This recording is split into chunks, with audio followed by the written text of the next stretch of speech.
প্রিয় শিক্ষার্থীবৃন্দ, আশা করি সবাই ভালো আছো। তো আমরা রসায়ন প্রথম পত্রের দ্বিতীয় অধ্যায় অর্থাৎ গুণগত রসায়নের উপর আলোচনা করছি। তো তোমরা এতদিনে হয়তো পরমাণুর যে মডেলগুলো আছে সেই মডেলগুলো, কোয়ান্টাম সংখ্যা, ইলেকট্রন বিন্যাস সম্পর্কিত নীতি, এগুলো আমি আশা করছি প্রত্যেকেই আবার পড়ে নিয়েছো বাসায়। তো এখন আমরা নতুন একটি বিষয় আলোচনা করব। আজকের যে টপিকস, ওই টপিকস অত্যন্ত সহজ এবং ছোট এবং প্রত্যেকেরই আগে থেকে জানা বা পরিচিত। ছোট্ট একটা বিষয় আমরা পড়ব আজকে, খুব সহজ। বিষয়টি হচ্ছে পরমাণুর শ্রেণীবিভাগ। আজকের আলোচনার বিষয়টির নাম কি? পরমাণুর শ্রেণীবিভাগ। চলো আমরা পরমাণুর শ্রেণীবিভাগ নিয়ে একটু কথা বলি। এর আগে আমি একটু সাধারণ আলোচনা করব। দেখো, তোমরা আগে তোমরা বিষয়টার নাম লেখো, পরমাণুর শ্রেণীবিভাগ। পরমাণুর শ্রেণীবিভাগ।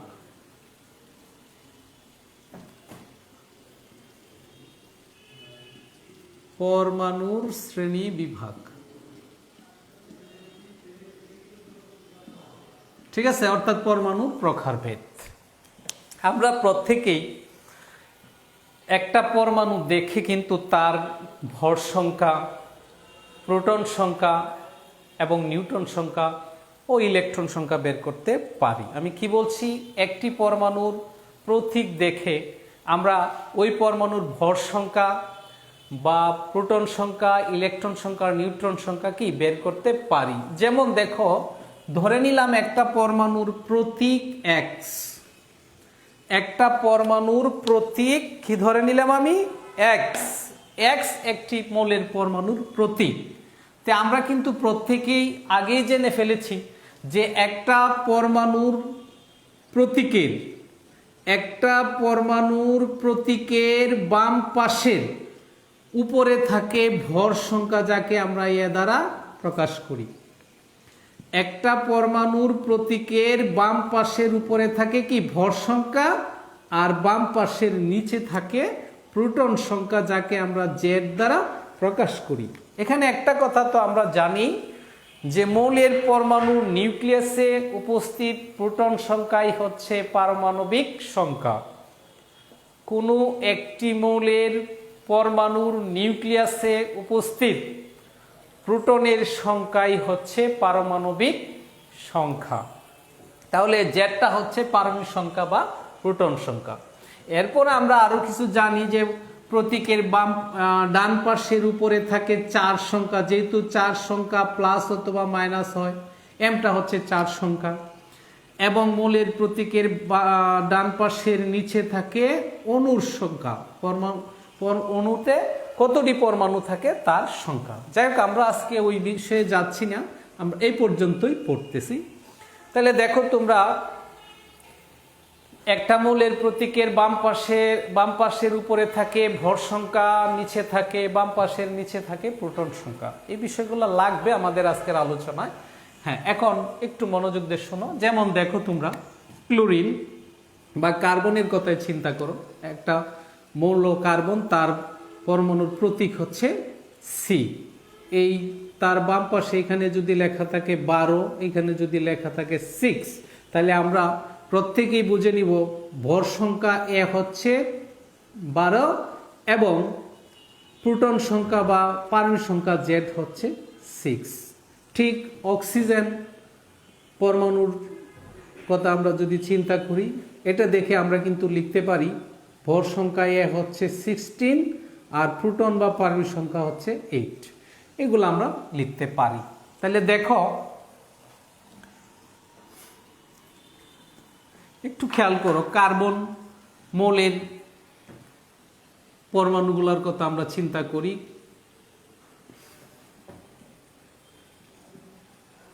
দেখো, কার্বন মৌলের তিনটি পরমাণু। এটাকে আমরা বলবো কার্বন 12, এটাকে আমরা বলবো কার্বন 13, এটাকে বলবো কার্বন 14। কার্বন মৌলের তিনটে পরমাণু আমি লিখেছি। একটাকে বলতেছি, আমি প্রথমটাকে বলতেছি কার্বন 12, পরেরটাকে বলতেছি কার্বন 13, পরেরটাকে বলতেছি কার্বন 14। এরা কিন্তু একই মৌলের পরমাণু, একই মৌল কার্বন, তার 3টে পরমাণু আমরা লিখছি, একটা কার্বন 12, একটা কার্বন 13 আর একটা কার্বন কি 14। এবং নিচেরটা হচ্ছে প্রোটন সংখ্যা। দেখো একই মৌলের যেহেতু 3টে পরমাণু, প্রত্যেকেরই প্রোটন সংখ্যা কি একই। তাহলে আমরা দেখতে পেলাম কিছু পরমাণু আছে, যেমন এখানে 3টে পরমাণু, কার্বন 12, কার্বন 13, কার্বন 14। কিছু পরমাণু আমরা বলতে পারি যে কিছু পরমাণু আছে যাদের কি প্রোটন সংখ্যা সমান, ভর সংখ্যা কি ভিন্ন। তাহলে কিছু মৌলের পরমাণুর ক্ষেত্রে একটা মৌলের কিছু পরমাণু, একটা মৌলের কিছু সংখ্যক পরমাণুর ক্ষেত্রে দেখলাম প্রোটন সংখ্যা কি, প্রোটন সংখ্যার মান সমান। আবার দেখো তোমরা যদি এটার কথা চিন্তা করো, সিলিকন 31, 14, ফসফরাস ভর সংখ্যা 31, এটা হচ্ছে 15। একটু খেয়াল করো তো, সিলিকন এবং ফসফরাস দুইটা ভিন্ন মূলের পরমাণু, এদের ভর সংখ্যা কি সেম, বুঝছো? আগের গুলাতে প্রোটন সংখ্যা কি ছিল সেম, পরের গুলাতে ভর সংখ্যা কি সেম। এরকম ভাবে কিছু পরমাণু থাকতে পারে, যেমন দেখো তোমরা কার্বন 14 আর নাইট্রোজেনের কথা যদি চিন্তা করো 15। এখন দেখো তো, তোমরা তো শিখছো একটা মৌলের প্রতীকের বাম পাশের উপরেরটা হচ্ছে ভর সংখ্যা, নিচেরটা হচ্ছে কি প্রোটন সংখ্যা। আবার নিউট্রন সংখ্যা কিভাবে বের করা হয়? উত্তর হচ্ছে ভর সংখ্যা থেকে প্রোটন সংখ্যা বিয়োগ। এই মৌলের ভর সংখ্যা কত কার্বনের? 14, প্রোটন সংখ্যা কত 6, পার্থক্য কত 8। ঠিক নাইট্রোজেনের কথা চিন্তা করো, নাইট্রোজেনের নিউট্রন সংখ্যা আমরা কিভাবে বের করব? নাইট্রোজেনের ভর সংখ্যা থেকে পারমাণবিক সংখ্যা, ভর সংখ্যা কত 15, প্রোটন সংখ্যা কত 7, নিউট্রন সংখ্যা কত 8। তাহলে দেখো তো, দুইটা ভিন্ন মৌলের পরমাণু কিন্তু তাদের নিউট্রন সংখ্যা সেম, দুইটা ভিন্ন মৌলের পরমাণু যাদের ভর সংখ্যা কি সেম, দুইটা একই মৌলের পরমাণু যাদের প্রোটন সংখ্যা কি সেম, বাট ভর সংখ্যা কি ভিন্ন। অর্থাৎ আমি তোমাদেরকে বলতে চাচ্ছি যে মৌলের পরমাণুর প্রোটন সংখ্যা, নিউট্রন সংখ্যা এবং ভর সংখ্যা, এই যে তিনটে বিষয় বললাম, প্রোটন, ভর এবং নিউট্রন সংখ্যা, এই তিনটে সংখ্যার মিল থাকতে পারে, অমিলও থাকতে পারে। মৌলের পরমাণুর মধ্যে প্রোটন সংখ্যা, ভর সংখ্যা এবং নিউট্রন সংখ্যা মিলও থাকতে পারে, অমিলও থাকতে পারে। এই জন্য প্রোটন সংখ্যা, ভর সংখ্যা এবং প্রোটন সংখ্যা, ভর সংখ্যা এবং নিউট্রন সংখ্যা, এই তিনটার মিল এবং অমিলের উপর ভিত্তি করে পরমাণুগুলোকে তিনটে শ্রেণীতে ভাগ করা হয়। আমি আবারও বলছি, মৌলের পরমাণুর প্রোটন সংখ্যা, ভর সংখ্যা এবং নিউট্রন সংখ্যা, এই তিনটার মিল এবং অমিলের উপর ভিত্তি করে পরমাণুকে তিনটে শ্রেণীতে ভাগ করা হয়। 1 নম্বর হচ্ছে আইসোটোপ, 2 নম্বর হচ্ছে আইসোবার, 3 নম্বর হচ্ছে আইসোটোন। হ্যাঁ, আমরা আজকে পরমাণুর শ্রেণী বিভাগ নিয়ে কথা বলবো, মানে আইসোটোপ, আইসোবার এবং আইসোটোন নিয়ে কথা বলবো। অর্থাৎ আমাদের আজকের বিষয়টার নাম হচ্ছে পরমাণুর শ্রেণী বিভাগ বা আইসোটার্ম। আজকে আমরা আইসোটার্ম নিয়ে কথা বলবো। তাহলে দেখো তোমরা,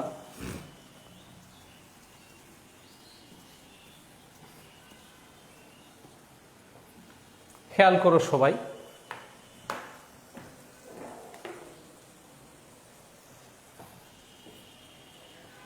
দেখো অক্সিজেন, অক্সিজেন একটা মৌলের প্রতীক, একটা মৌল অক্সিজেন, তার প্রতীক হচ্ছে O, তার ভর লিখলাম আমরা 16। তাহলে অক্সিজেনের প্রোটন সংখ্যা কত আর ভর সংখ্যা কত 16। এটাকে আমরা বলবো অক্সিজেন 16। এটাকে আমরা কি বলবো? অক্সিজেন 16। আরেকটা লিখি আমরা, এটাকে আমরা বলবো অক্সিজেন 17, অক্সিজেন 17। আরেকটা আমরা যদি লিখি অক্সিজেন 18। তাহলে দেখো তো, অক্সিজেন একটি মৌল যার প্রতীক হচ্ছে O, তার তিনটে পরমাণু আমরা দেখতে পাচ্ছি, অক্সিজেন 16, অক্সিজেন 17 এবং অক্সিজেন 18। ঠিক আছে, তাহলে অক্সিজেনের তিনটে পরমাণু আমরা লিখলাম। তাহলে আমি বলতে পারি এই তিনটে পরমাণু অক্সিজেন 16, অক্সিজেন 17 এবং অক্সিজেন 18, এরা হচ্ছে কিছু সংখ্যক পরমাণু, অক্সিজেন 16, অক্সিজেন 17 এবং অক্সিজেন 18। এরা হচ্ছে কিছু সংখ্যক পরমাণু, ঠিক আছে, যাদের প্রোটন সংখ্যা কি সেম।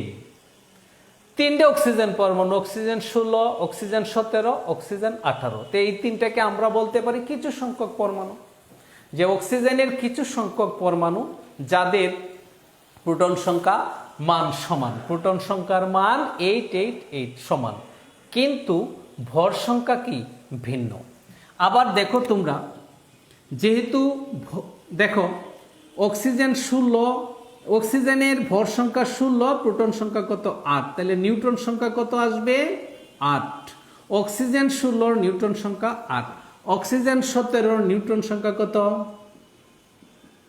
9, অক্সিজেন 18 নিউট্রন সংখ্যা কত 10।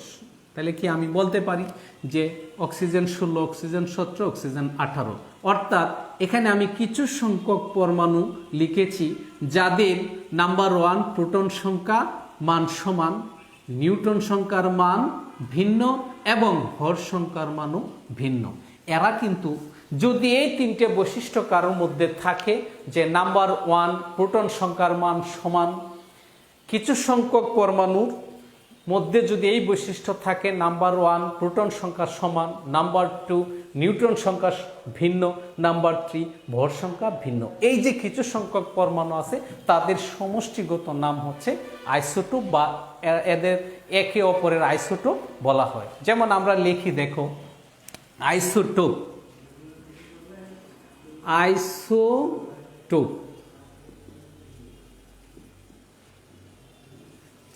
আইসোটোপ হচ্ছে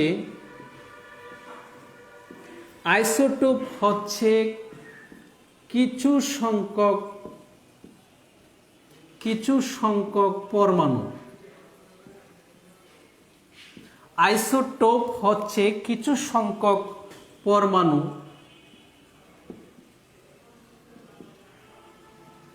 যাদের, আইসোটোপ হচ্ছে কিছু সংখ্যক পরমাণু, আইসোটোপ হচ্ছে কিছু সংখ্যক পরমাণু যাদের প্রোটন সংখ্যার মান, প্রোটন সংখ্যার মান একই বা সমান দিতে পারো, প্রোটন সংখ্যার মান সমান, কিন্তু ভর সংখ্যা ও নিউট্রন সংখ্যার মান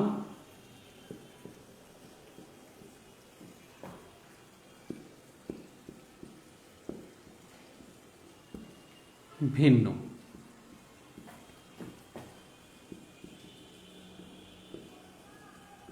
ঠিক আছে, একটু ভালো করে দেখো তো, সাথে সাথে লিখে ফেলো। আইসোটোপ হচ্ছে কিছু সংখ্যক পরমাণু, আইসোটোপ হচ্ছে কিছু সংখ্যক পরমাণু যাদের প্রোটন সংখ্যার মান সমান, কিন্তু ভর সংখ্যা এবং নিউট্রন সংখ্যার মান ভিন্ন। দেখো অক্সিজেন মৌলের তিনটে পরমাণু, অক্সিজেন মৌলের তিনটে পরমাণু, oxygen 16, oxygen 17, oxygen 18।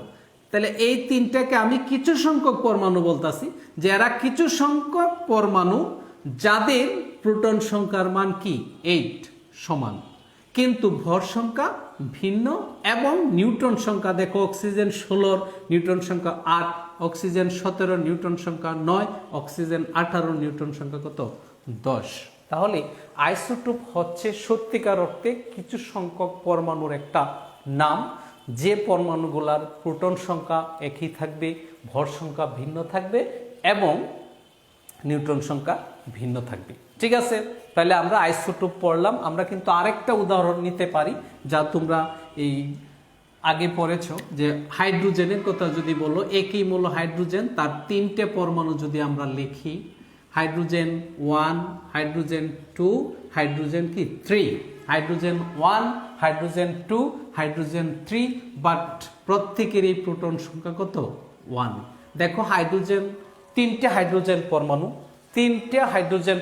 Hydrogen 1, hydrogen 2 এবং হাইড্রোজেন 3, এই তিনটে পরমাণু কিন্তু একই মৌলের পরমাণু। কাজেই একই মৌলের তিনটে পরমাণু যাদের প্রোটন সংখ্যা মান সমান কিন্তু ভর সংখ্যা কি ভিন্ন, এজন্য এরাও একে অপরের আইসোটোপ। তো এখানেও তো কিছু সংখ্যক পরমাণু, ঠিক আছে, যাদের প্রোটন সংখ্যার মান সমান কিন্তু ভর সংখ্যা এবং নিউট্রন সংখ্যার মান ভিন্ন, কাজেই এরা একে অপরের আইসোটোপ। এভাবে আমরা অসংখ্য মৌলের আইসোটোপ আমরা দেখতে পারবো। বইয়ে তোমরা অবশ্যই দেখে নিবে আজকে যে প্রত্যেকটা মৌলের, এমনও হয় পরীক্ষায় আসছে, আমি দেখছি মেডিকেলও আসে ভর্তি পরীক্ষায়, যে অক্সিজেনের আইসোটোপের সংখ্যা কত। যেমন অক্সিজেনের আইসোটোপ কয়টি? 3টি। হাইড্রোজেনের আইসোটোপ কয়টি? 3টি। কার্বনের আইসোটোপ কয়টি? 3টি। কার্বন তো একটু আগে আমি লিখেছিলাম, কার্বন 12, কার্বন 13, কার্বন 14, বাট প্রত্যেকেরই প্রোটন সংখ্যা কি সেম। বুঝতে পারছো? তাহলে আমরা দেখলাম, অলরেডি বুঝে নিয়েছি যে আইসোটোপ হচ্ছে কিছু সংখ্যক পরমাণু যাদের প্রোটন সংখ্যার মান একই কিন্তু ভর সংখ্যা এবং নিউট্রন সংখ্যার মান ভিন্ন। ঠিক আছে, এখন আমরা আইসোটোপের বৈশিষ্ট্যগুলো একটু লিখে নিব, তাহলে আমাদের কি সহজ হয়ে যাবে, একদম সহজ হয়ে যাবে। প্রকৃতপক্ষে টপিকসটাই আমাদের সহজ। লেখো তোমরা আইসোটোপের বৈশিষ্ট্য।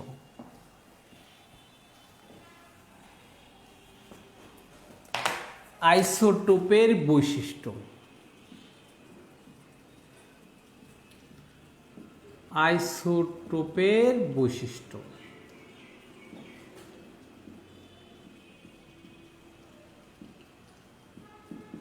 আইসোটোপের বৈশিষ্ট্য দেখো, নাম্বার 1, আমরা একটু আগে দেখেছি অক্সিজেনের 3টে আইসোটোপ, অক্সিজেন 16, অক্সিজেন 17, অক্সিজেন 18। অক্সিজেনের 3টে পরমাণু, অক্সিজেনের 3টে পরমাণু। তোমরা বলতে পারো অক্সিজেনের 3টি isotope, oxygen 16, oxygen 17, oxygen 18, but proton সংখ্যা সবারই কি সেম। তাহলে আমরা 1 নম্বর বৈশিষ্ট্য লিখবো আইসোটোপের বৈশিষ্ট্য। 1 নম্বর বৈশিষ্ট্য হচ্ছে আইসোটোপ সমূহ অর্থাৎ এরা, আইসোটোপ সমূহ অর্থাৎ এরা একই মৌলের পরমাণু, একই মৌলের পরমাণু, একই মৌলের পরমাণু, এরা একই মৌলের পরমাণু। 2 নম্বরে দেখো,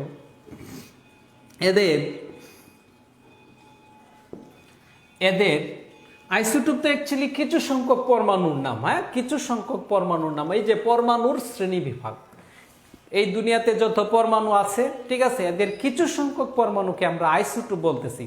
কিছু সংখ্যক যে সমস্ত পরমাণু আমরা জানি, যে সমস্ত পরমাণু আছে প্রকৃতিতে, ঠিক আছে, তাদের কিছু সংখ্যক পরমাণুকে আমরা বলতেছি আইসোটোপ।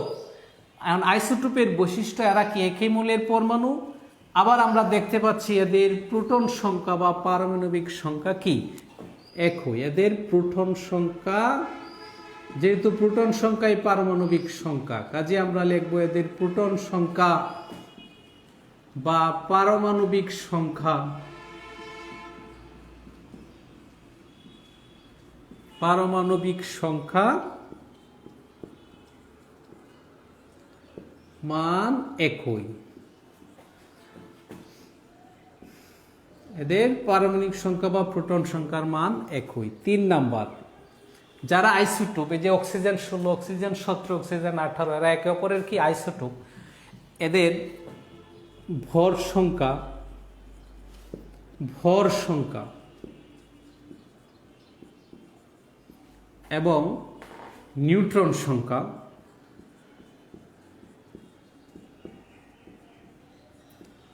নিউট্রন সংখ্যা, এদের ভর সংখ্যা এবং নিউট্রন সংখ্যা ভিন্ন।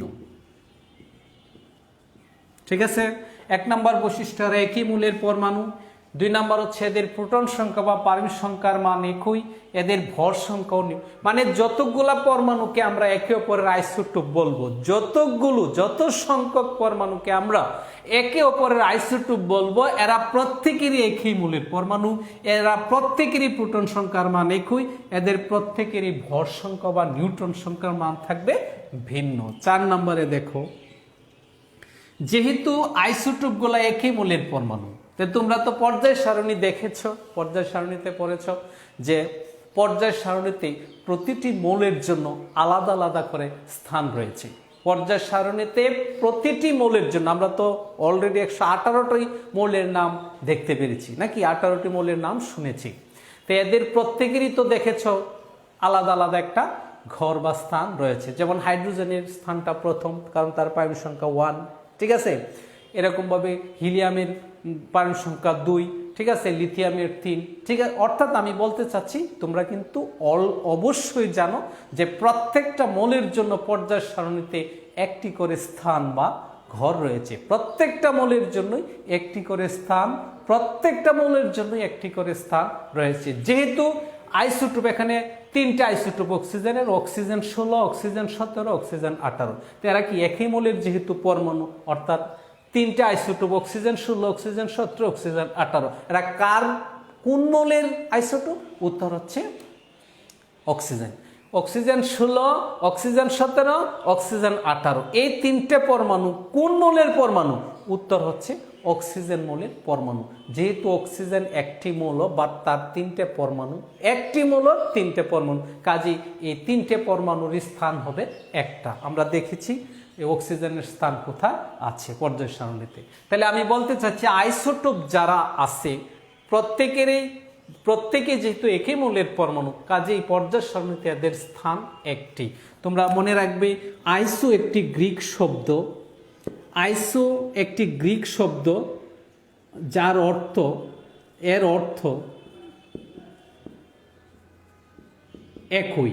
আইসো একটি গ্রিক শব্দ, এর অর্থ কি? একই। আর টোপ অর্থ হচ্ছে, টোপ এর অর্থ কি? স্থান। টোপ অর্থ কি? স্থান। তার মানে আইসোটোপ শব্দের অর্থ হলো একই স্থান। আইসো শব্দের অর্থ কি? একই। টোপ শব্দের অর্থ হচ্ছে স্থান। তার মানে আইসোটোপ শব্দের অর্থ হচ্ছে একই স্থান। অর্থাৎ কিছু সংখ্যক পরমাণুকে যে আমরা আইসোটোপ বলতেছি, এই কিছু সংখ্যক পরমাণুতে একটা মৌলের, ওই মৌলটার স্থান তো পর্যায় সারণীতে একটাই। কাজেই যত সংখ্যক পরমাণুই হোক, অর্থাৎ যত সংখ্যক পরমাণুকে আমরা আইসোটোপ বলে থাকি না কেন, প্রত্যেকটা পরমাণুর স্থান পর্যায় সারণীতে একই, তাই এদেরকে আইসোটোপ নামকরণ করা হয়। তাহলে আমরা বলতে পারি যারা আইসোটোপ এদের প্রত্যেকের স্থান একই। কি লিখবো আমরা? আইসোটোপ সমূহ, আইসোটোপ সমূহ, আইসোটোপ সমূহ, আইসোটোপ সমূহের পর্যায় সারণীতে, পর্যায় সারণীতে আইসোটোপ সমূহ পর্যায় সারণীতে সমূহ লিখি, আইসোটোপ সমূহ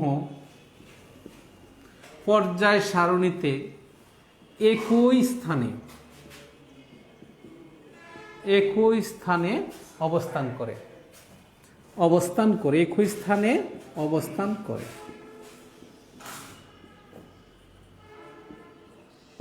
ঠিক আছে। যেমন অক্সিজেন 16, অক্সিজেন 16, অক্সিজেন 17, অক্সিজেন 18, এই যে 3টে পরমাণু, এই 3টে পরমাণুই পর্যায় সারণীতে কি? একই স্থানে অবস্থান করে। তাই আমি লিখছি আইসোটোপ সমূহ পর্যায় সারণীতে একই স্থানে অবস্থান করে।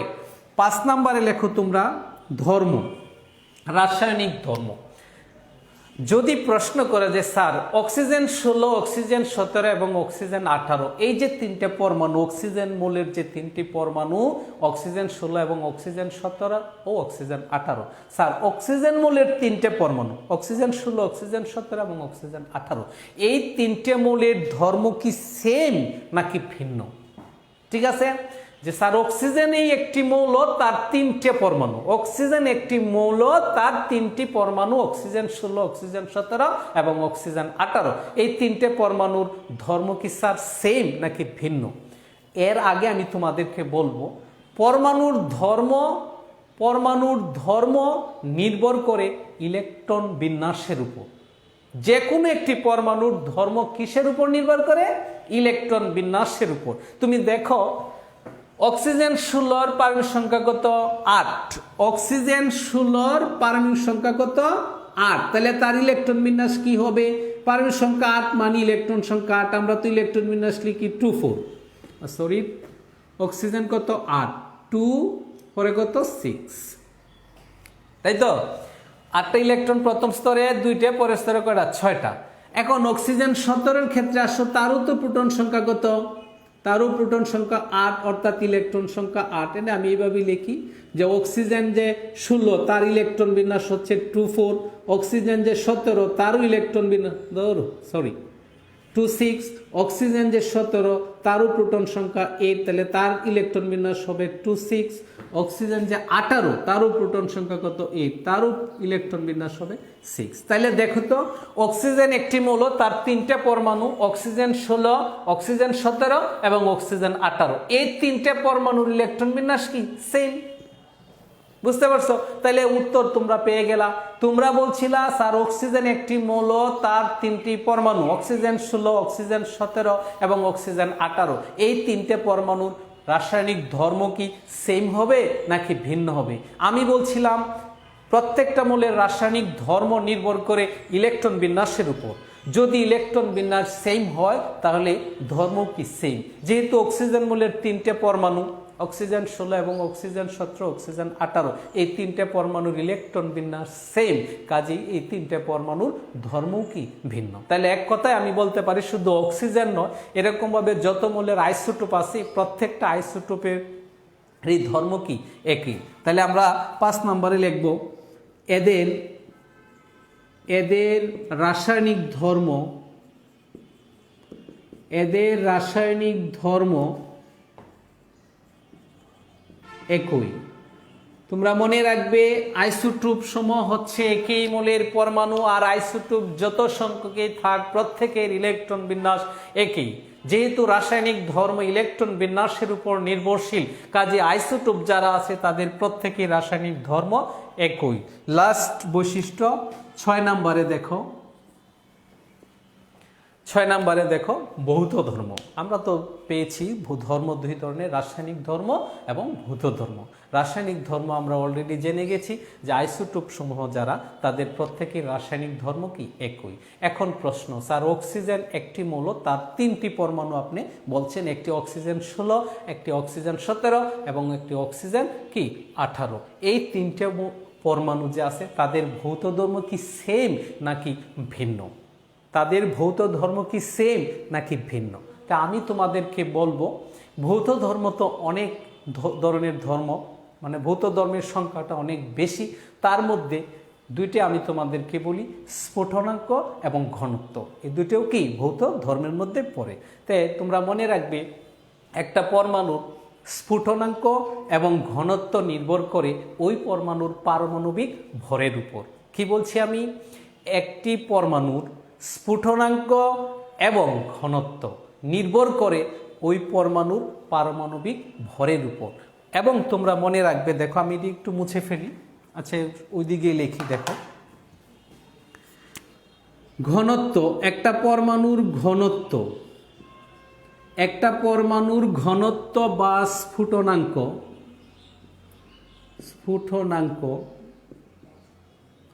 সমানুপাতিক হচ্ছে, ঠিক আছে, ওই পরমাণুর ভর। আমি একটু ভর লিখে ফেললাম, পারমাণবিকটা না লিখে দেখা যায় কিনা ভর লিখে ফেললাম। তাহলে ঘনত্ব এইদিকে আরো লিখি, হয়তো দেখা যায় না, দেখো ঘনত্ব, একটা মৌলের পরমাণুর ঘনত্ব বা স্ফুটনাঙ্ক যে ভৌত ধর্ম আছে, ঘনত্ব বা স্ফুটনাঙ্ক নামক যে ভৌত ধর্ম আছে, এরা অ্যাকচুয়ালি পারমাণবিক ভরের সাথে সমানুপাতিক। পরমাণুর ঘনত্ব এবং স্ফুটনাঙ্ক নামক যে ভৌত ধর্ম আছে সেই ভৌত ধর্মগুলো পারমাণবিক ভরের সাথে সমানুপাতি সম্পর্ক।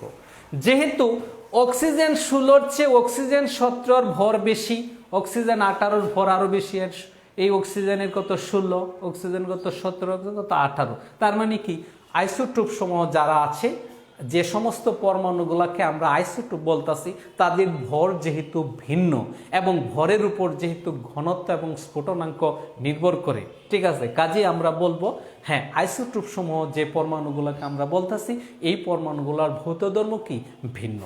ঠিক আছে, তাহলে আমরা বলতে পারি আইসোটোপ সমূহ যারা আছে তাদের রাসায়নিক ধর্ম একই, কিন্তু কিছু সংখ্যক ভৌত ধর্ম কি ভিন্ন। ঠিক আছে, তাই আমি বৈশিষ্ট্যগুলা আবারও বলছি, সংজ্ঞাটা আমি আবার রিভিশন দিচ্ছি, একটু মনোযোগ দিয়ে শোনো।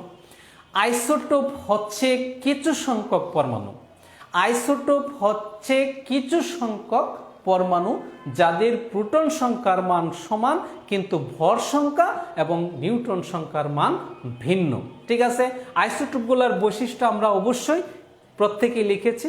ঠিক আছে, তা আবারও সবাইকে ধন্যবাদ জানিয়ে আমি আমার ক্লাস শেষ করছি।